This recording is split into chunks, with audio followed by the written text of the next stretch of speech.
What you see behind me is Lake Bedoin in Phillips County. It's barren right now, and locals haven't seen any moisture like this in over a year. It doesn't take much to see that the state is in a drought.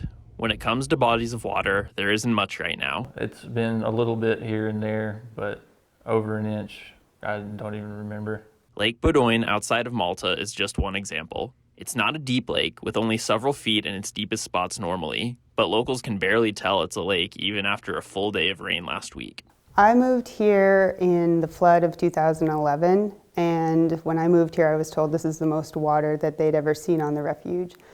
11 years later, this is the least amount of water we've ever seen on the refuge. The overall lack of rain is worrisome for many people. Despite that, some ecosystems like Bedoin need drought cycles. It's a shock for most visitors when they show up and the lake is mostly dry. As somebody that likes ducks, sometimes it's hard to see a dry lake, but the truth is the wildlife are going to be okay. The prairies have been going through wet and dry cycles as long as they've been around, so really it just makes me happy for our partners knowing how it impacts them.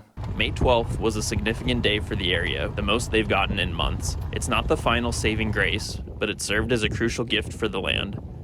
National Weather Service says things look good in the short term, but spring rains will be key moving into the summer months for the entire state. This is about as bad as it gets, really, for eastern Montana.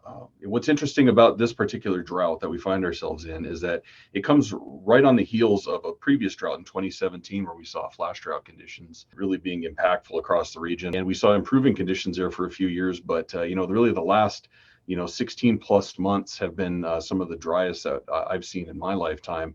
Gilchrist also says Fort Peck Reservoir could drop 3 to 5 feet by the end of the year. There is also a website you can visit to report drought conditions in your area. That's a really unique, good thing this community has going for it, is we're all in this together. In Malta, Asher Lind, MTN News.